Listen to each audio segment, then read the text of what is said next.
Class 8 हम शुरू करेंगे। हमारा टॉपिक जो है हमने अब तक जो टॉपिक किया था, आज हमारा न्यू टॉपिक है हमारा लॉर्ड डलहौज़ी। तो लॉर्ड डलहौज़ी से पहले एक बार हम लोग जस्ट रिव्यू कर लेते हैं, हमने लास्ट वीडियो में कौन सी टॉपिक डिस्कस की थी। तो लॉर्ड डलहौज़ी से पहले हमने डिस्कस किया था सब्सिडरी अलायंसेस कि सब्सिडरी अलायंसेस ने जिसके कारण ब्रिटिशर्स ने क्या किया था। ब्रिटिशर्स ने डायरेक्टली नहीं होके इनडायरेक्टली उन्होंने क्या किया था, उन्होंने जितने सारे प्रिंसली स्टेट्स थे, प्रिंसली किंग्स थे, उनकी एरिया को, उनकी टेरिटरी को अपने अंडर में मर्ज करने के लिए बहुत ईजीली तरीका अपनाया था, और वो था सब्सिडरी अलायंसेस। उन्होंने उसमें बहुत सारे रूल्स बनाए थे कि जो भी रूलर्स हैं, अगर वो उनकी बात मान लेते हैं, उसके सब्सिडरी अलायंसेस मान लेते हैं, तो उनको वो अपने प्रोटेक्शन देंगे। सबसे पहले कहा था वो प्रोटेक्शन देंगे, साथ में उनको क्या करना पड़ेगा, उस किंग को क्या करना पड़ेगा, उन्हें उनके सोल्जर्स को अपने कोर्ट में, अपने राज्य में रखना पड़ेगा। फिर उनको पेमेंट करना पड़ेगा। अगर वो पेमेंट नहीं दे पाएंगे, अगर फेल हो जाएंगे, तो उनकी पेनल्टी होगी। और पेनल्टीज़ में क्या बोला था उन्होंने कि पेनल्टीज़ में वो क्या ले लेंगे, they will take some part of their territory. तो उनकी कुछ हिस्सा जो है, ज़मीन जो भी एरिया है किंगडम्स में, वो कुछ भी ले सकते हैं। तो इसी तरह से इन्होंने एक एक्सक्यूज़ बना दिया था, ताकि वो जो है कुछ भी अगर कोई गलत करता है, क्योंकि वो डायरेक्टली अटैक तो नहीं कर सकते उनको। जिस तरह से उन्होंने मैसूर हुआ, फिर एंग्लो मराठा वॉर हुआ, तो इस तरह से वो डायरेक्टली, फिर battle of Plassey, battle of Buxar का जो युद्ध हुआ था, उन्होंने डायरेक्टली अटैक की थी। वहाँ पे फिर भी डायरेक्ट नहीं था, इनडायरेक्ट था, लेकिन कहीं ना कहीं ब्रिटिशर्स इन्वॉल्व थे, लेकिन वो वापस सेम रिपीट नहीं करना चाह रहे थे, इसलिए उन्होंने यहाँ पे इस तरह से सब्सिडरी अलायंसेस को यूज़ किया। और they just waiting for that the king should make some mistakes. तो इसी तरह से देखा गया कि जो थे अवध वाले, जो थे नवाब अवध के, उनकी टेरिटरी को एनेक्स किया, मतलब उन्हें अपने कब्ज़े में ले लिया। फिर हैदराबाद के जो राजा थे, उनकी भी एरिया को उन्होंने अपने अंडर में ले लिया। What was the reason? उन्होंने कहा कि वो मैल एडमिनिस्ट्रेशन कर रहे थे, मतलब वो अपना राज्य अच्छे से रूल नहीं कर रहे थे, वो गलत तरीके से रूल कर रहे थे, चीट कर रहे थे। और वो किसे चीट कर रहे थे? वो चीट कर रहे थे सिटीजन्स को या फिर गवर्नमेंट्स को। तो गवर्नमेंट अभी यहाँ पे मोस्टली जो पावरफुल थे, तो मुगल्स जो थे, वो अब उनके पास उतना पावर रहा नहीं, ब्रिटिशर्स ने ऑलरेडी मर्ज कर लिए थे। तो इसी तरह से ये ब्रिटिशर्स गवर्नमेंट ने उनके ऊपर आरोप लगा दिया मैल एडमिनिस्ट्रेशन का, और ये एरिया उन्होंने अपने अंडर में ले लिया। तो इसी तरह से धीरे धीरे इन्होंने बहुत सारे एरिया जो थे उन्होंने अपने अंडर में ले लिया। तो जैसे हमने यहाँ पे रूल्स पढ़ा कि सब्सिडरी अलायंसेस का सबसे पहला रूल्स क्या बताया कि वो सब्सिडरी अलायंसेस में ब्रिटिश गवर्नमेंट की फोर्सेस को एक्सेप्ट करेंगे, उन्हें अपने राज्य में रहने देंगे, पेमेंट करेंगे। फिर साथ साथ दे विल एक्सेप्ट एक ऑफिसर्स को अपने राज्य में रखेंगे, ताकि वो भी जब डिसीजन हो तो the British officer should take part in that decisions. फिर उन्होंने रखा कि अगर जो भी सब्सिडरी अलायंसेस जो है वुड नॉट ज्वाइन, अगर वो कोई ज्वाइन नहीं करेंगे और दूसरे किसी को ज्वाइन कर दे, मतलब कि अगर जो इंडियन रूलर्स है, इंडियन किंग्स है, अगर वो अपने अलायंसेस आसपास की पड़ोसी राजा के साथ मिल जाते हैं डिक्लेयर, तो वो उनके लिए प्रॉब्लम क्रिएट हो सकता है। अगर डिक्लेयर करेंगे वॉर, वो भी नहीं कर सकते, तो वो अपने आसपास के साथ हाथ नहीं मिला सकते, वॉर डिक्लेयर नहीं कर सकते जब तक ब्रिटिश परमिशन ना दे। फिर यूरोपियंस कंपनी जो भी अगर उनके राज्य में, जैसे Europeans British is also European, तो फ्रेंच जो आया था वो भी यूरोपियंस थे। तो उन्होंने इनडायरेक्टली कहा कि अपार्ट फ्रॉम ब्रिटिश, अगर कोई और भी यूरोपियंस उनके राज्य में हैं, उनकी कोर्ट में हैं, तो अगर वो डिसमिस करना चाहे तो वो डिसमिस कर सकते हैं, लेकिन दोबारा उनको एम्प्लॉय नहीं करेंगे वो। फिर यहाँ पे कहा कि कोई भी कन्फ्लिक्ट्स अगर होती है, the ruler would let the British rulers on any conflicts, कि कोई भी प्रॉब्लम होती है तो ब्रिटिशर्स गवर्नमेंट देखेगी दूसरे स्टेट के साथ, ना कि वो रूलर देखेगा। तो इसी तरह से इन्होंने बहुत सारे रूल्स बना लिए। जैसे मैंने पहले कहा कि वो पेमेंट करेंगे, उनके सोल्जर्स को पेमेंट करेंगे। अगर वो पेमेंट नहीं कर पाए तो उनका पूरा एरिया जो है, थोड़ा सा एरिया जो भी होगा, जितना होगा पेनल्टी के अकॉर्डिंग उनको अपने अंडर में रख लेंगे। तो इसी तरह से हमने देखा कि सिंध ये उनके कब्ज़े में चला गया, पंजाब उनके अंडर में चला गया ब्रिटिशर्स के, अवध भी उनके अंदर में चला गया। तो ये हमने ऑलरेडी डिस्कस किया हुआ है। आज हम शुरू करेंगे, हमारा टॉपिक है लॉर्ड डलहौज़ी, ठीक है। तो लॉर्ड डलहौज़ी थे, इन्होंने भी रूल्स एंड रेगुलेशंस बहुत स्ट्रिक्ट बनाई थी जब ये इंडिया में as a lord governor general appoint किए गए थे। तो James Andrew Burke Ramsay first marquess of Dalhousie 22 April 1812 19 December 1860। इनका ये जन्म, इनका पूरा ये जो नाम है, इतना बड़ा नाम है, तो better we should know him as lord Dalhousie. तो इन्होंने कहा गया, इसे लॉर्ड डलहौजी के नाम से ही मेनली लोग ज़्यादा पॉपुलर हुए। Style lord Ramsay until 1838 and known as the early of Dalhousie. 1833 से 1849 तक was a Scottish statesman and colonial administration in India, British India। और ये इतने से इतने समय तक ये कहाँ से स्कॉटिश से बिलोंग कर रहे थे स्टेटमैन, और ये कॉलोनियल इंडिया ब्रिटिश एडमिनिस्ट्रेटिव में अपॉइंट किए गए थे। और इनका पोस्ट क्या था? Governor general of India. तो 1848 to 1856 he has been worked as governor general। उससे पहले ही worked as a colonial administrator in British India, ठीक है, ये वाला। उसके बाद उन्होंने सर्व किया as a governor general of India in the year 1848 से 56 तक। तो इसी तरह से इनका वर्क्स को देख के जैसे प्रमोशन होता गया, तो फ्रॉम कॉलोनियल एडमिनिस्ट्रेटर से वो क्या बन गए? गवर्नर जनरल बन गए। He is credited with introducing passenger train in railway. तो ये कहा गया कि इनकी क्रेडिट क्या है कि इन्होंने पैसेंजर ट्रेन जो है इंडिया में इंट्रोड्यूस कराया था। इन्होंने electric telegram uniform post in India कहा जाता है, which he describe as the 3 great engine of social improvement. तो इस तरह से उन्होंने इसे नाम दिया था कि ये तीनों को इन्होंने किया था जिससे हमारा सोशल इम्प्रूवमेंट, ताकि हम कनेक्टिविटी रहे, कनेक्ट हो सके। सबसे पहला हमारा रेलवे, फिर इलेक्ट्रिक टेलीग्राम जहाँ से हम किसी को बता सके क्या प्रॉब्लम हो रही है, और पोस्टल सर्विस। इस तरह से इंडिया में इंट्रोड्यूस किया था, इन्होंने करवाया था। He also founded the public work department in India. इन्होंने इसको भी कहा गया he also the founded work department, ताकि पब्लिक जो भी प्रॉब्लम्स है जनता की, वो उसके लिए वो काम कर सके। उसके लिए वो जनता कहाँ जाएंगी, तो there should be some place, उसका नाम रखा था public work department. To his supporters he stand out as a far-sighted governor general who consolidated East India Company rule in India and laid the foundation of its later administration, and by his sound policies and enable his successors to stem the tides of rebellions।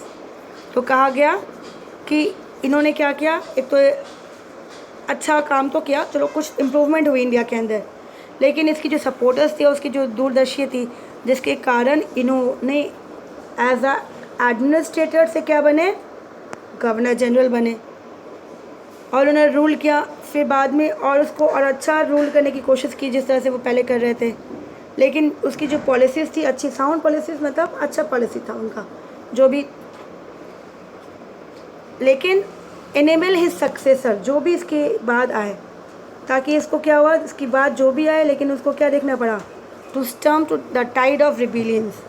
क्योंकि यहाँ पे हमने जो period देखा 1856 1857 में ही revolt हुआ था, the revolt of 18, इसको नाम दिया जाता है रिवॉल्ट ऑफ 1857।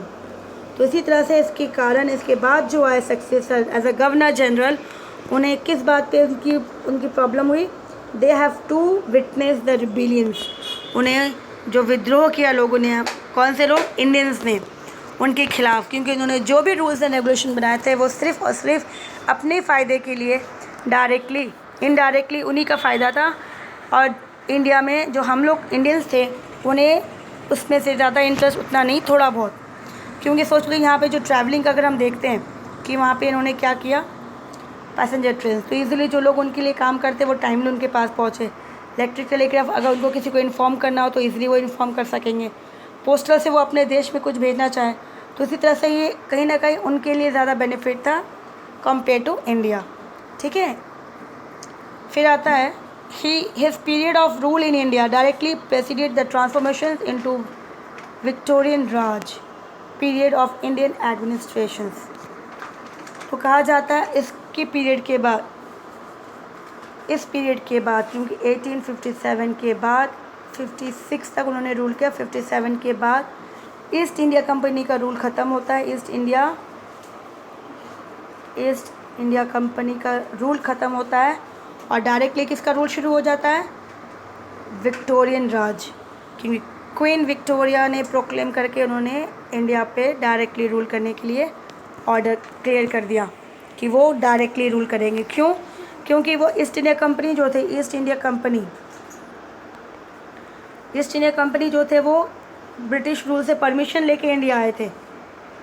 जब ब्रिटिश रूल ने उनको परमिशन दिया था यहाँ पे रूल करने के लिए, फिर यहाँ पे इतनी प्रॉब्लम, ये रिवॉल्ट जब हुई तो रिवॉल्ट के बाद उन्होंने इसे मना कर दिया और ख़ुद उन्होंने डायरेक्टली कंट्रोल करना शुरू कर दिया इंडिया को।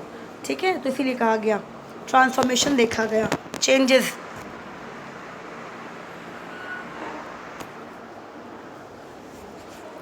तो यहाँ पे कहा गया he was be denounced by many in Britain. साथ साथ कहा गया इसको लोगों ने इससे कहा गया, जिस तरह से कहा गया इसकी दूरदर्शी थी, बहुत ज़्यादा आगे सब वो फ्यूचर देख के आराम से भाग सकते थे। लेकिन उन्होंने कहा कि ये जो थे डिनाउंस इसलिए किया गया कि उनको ये नज़र नहीं आया कि इंडियंस में जो इतना ज़्यादा लोग जो परेशान थे और उनको ये नहीं दिखा कि धीरे धीरे ये जो था उनका जो भी रूट तरीका था इंडियंस के लोगों के लिए, कहीं ना कहीं वो रिवॉल्ट का रूप ले रहा था। और धीरे धीरे रिवॉल्ट उनके जो थे वो पीछे जन्म ले रहा था बहुत ज़्यादा। एक जैसे बोलो कि वो धीरे धीरे बड़ा हो रहा था, एक आग जो धीरे धीरे फैल रही थी, उनको वो दिखी नहीं। और इसी तरह से 1857 जो है रिबिलियंस ये हुआ। तो इसीलिए लोग जो इनको ब्लेम करते कि इन्होंने इस चीज़ों को नज़रअंदाज कर दिया। He has not seen the sign of the prevailing Indian rebellions of 1857। इन्होंने नोटिस ही नहीं किया कि ये शायद इनके रहते ये सब कुछ हो रहा था। कि ऑब्वियसली जब कोई बहुत ज़्यादा परेशान हो जाता है, और यहाँ पे जो है 1857 जो आप दिख रहे, इससे पहले बेटा they have been ruled 100 years already, British ने रूल कर लिया था, तो 100 ईयर हो चुका था उनका। और इस 100 ईयर्स में इंडियंस जो थे वो टॉर्चर सह चुके थे, बहुत सह रहे थे। अब जो था कि बहुत ज़्यादा बर्दाश्त नहीं कर रहे थे या नहीं कर पा रहे थे, तब जाके उन्होंने रिवॉल्ट किया था। तो ये चीज़ों को उन्होंने नज़रअंदाज कर दिया। अगर उन्होंने देखा होता, ब्रिटिशर्स का मानना है कि अगर उन्होंने देखा होता तो शायद वो उनको रोक सकते थे, लेकिन उन्होंने उसको नज़रअंदाज कर दिया, देखा ही नहीं। तो ये ब्लेम इसको दिया कि क्योंकि इनको लगा कि he was very self confidence, centralising activity, अपने में रहते थे, बहुत ओवर कॉन्फिडेंस हो गए थे, इसके कारण ये चीज़ों को उन्होंने नज़रअंदाज कर दिया।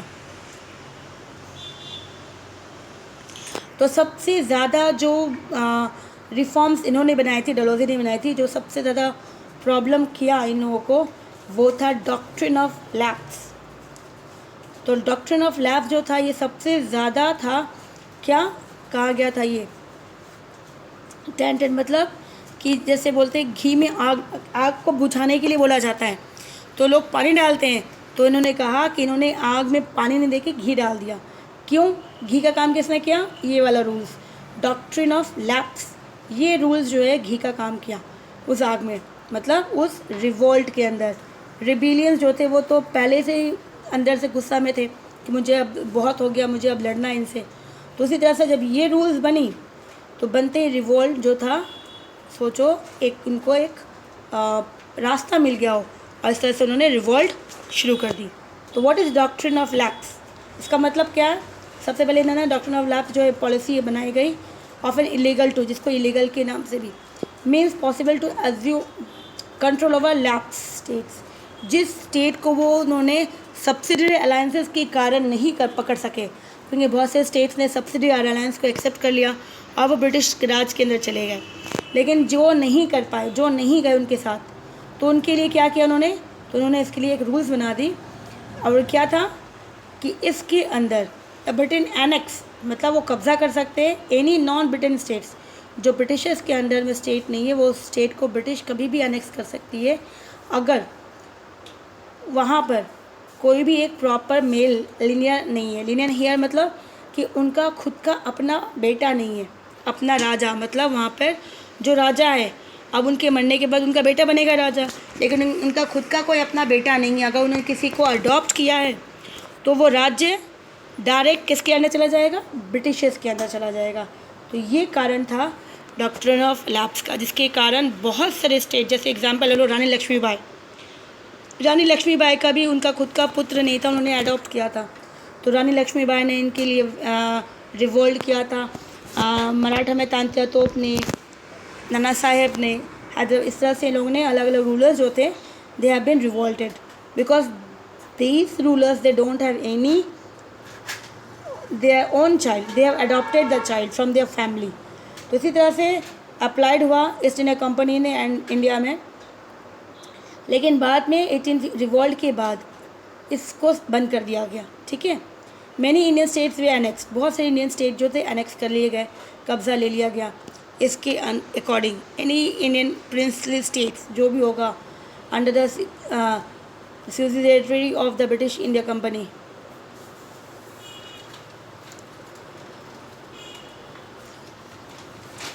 तो यहाँ पे कहा जा रहा है कि under any Indian principal state under the subsidiary of the British East India company the dominant imperial power in the subcontinent, जो भी है a vessel states under the British subsidiary alliance subsidiary system, it would have it princely status obliged and therefore annex into British India, कि अगर किसी का खुद का नहीं है और किसी से लिया गया है, in simple and short form में, कि अगर उनका खुद का अपना बेटा नहीं है और उन्होंने किसी को अडॉप्ट किया है तो वो ऑब्लाइज्ड हो सकती है, उसको माना नहीं जा सकता है।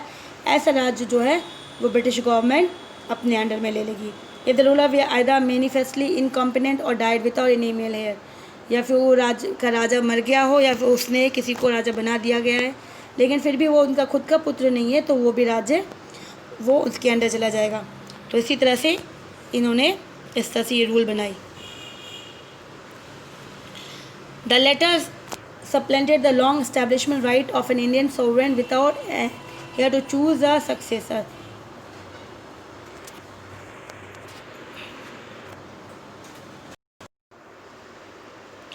Now, so the letters यहाँ पे फिर वापस, in addition the British decided whether potential ruler were competent, जो रूलर जो है वो competent है, लायक है या नहीं, इस तरह से इन्होंने उसको ये रूल्स बना दिया।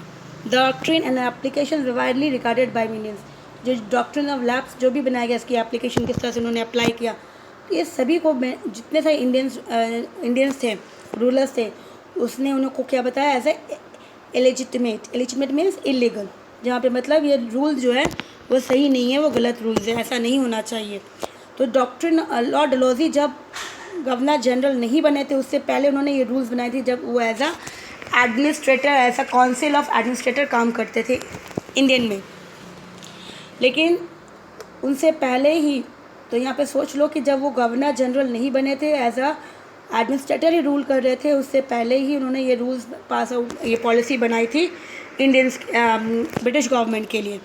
तो इसी तरह से इसको जो है इसको एसोसिएट किसके साथ करते हैं, लॉर्ड डलहौजी के लिए, क्योंकि इन्होंने ही बनाया था। The policy is mostly commonly associated with Lord Dalhousie के साथ एसोसिएट होता है।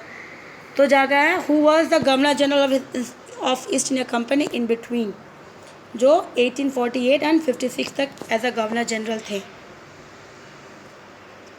हावेवर इट वाज आर्टिकुलेटेड, देखा गया by the court of directors, कि जो भी ईस्ट इंडिया कंपनीज के जो कोर्ट डायरेक्टर्स थे और स्मॉल स्टेट जितने सारे थे, जितने एनेक्स हुए थे इनके अंडर में, डलहौजी के अंडर में, वो सभी का गया took over the post of, ये उससे पहले की है, जब वो एज अ गवर्नर जनरल वो बने थे, उससे पहले ही।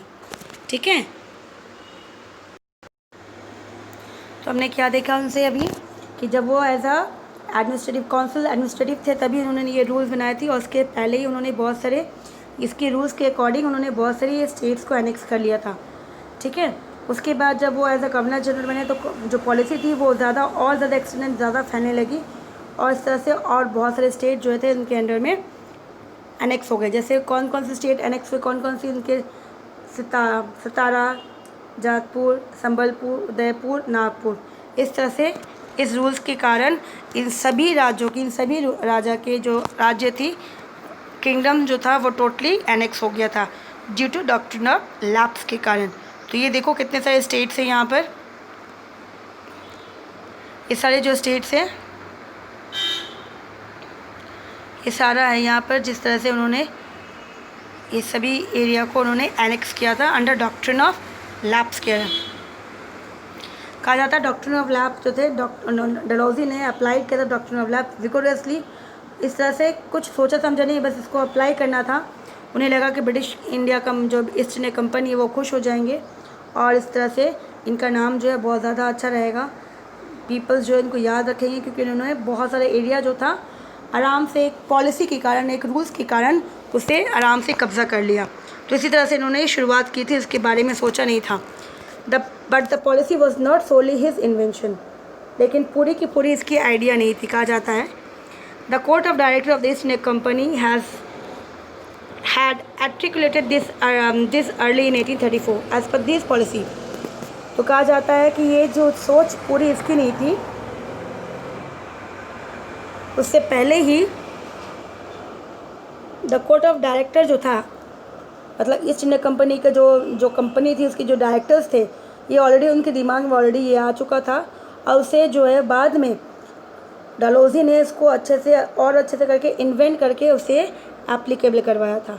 ठीक है, तो as per this policy the company annexed Madhavi in, तो उसी तरह से कहा गया उसके कारण माधवी, तो उससे पहले ही इस तरह से उन्होंने शुरुआत कर दी थी। तो बाद में माधवी, कोलाबा, जालौन, सूरत, इस तरह से उन्होंने इस सारे एरिया को एनेक्स किया, मतलब उसे अपने राज्य में उनसे उनका राज्य छीन लिया गया। क्या बोल के, जब तक राजा है तब तक, लेकिन राजा मरने के बाद वो राज्य डायरेक्टली किसके पास चला जाएगा, ब्रिटिश गवर्नमेंट के पास चला जाएगा। तो इसी तरह से ये है the queen of Kinnaur Karnataka, lord Hasting. अभी हमने लॉर्ड हेस्टिंग का पढ़ा था कि लॉर्ड हेस्टिंग ने क्या बनाया था, लॉर्ड डलहौजी ने डॉक्ट्रिन ऑफ लैप्स, तो लॉर्ड हेस्टिंग ने ये भी इन्होंने बहुत से रूल्स बनाए थे जिसके बारे में हम पढ़ेंगे। तो आज के लिए थोड़ा सा लॉर्ड डलहौजी तक रखते हैं, कल हम लोग शुरू करेंगे कंपनी के और सारे क्लेम्स क्या क्या किए उन्होंने इस तरह से। ठीक है, तो ये इतना ही करना है क्योंकि थोड़ा सा समझ में आना चाहिए, बहुत ज़रूरी है। उसके बाद हम न्यू टॉपिक्स में चलेंगे। तो till then take care and please go through the chapter, read the chapter so that it will be clear to you also. Clear? Take care.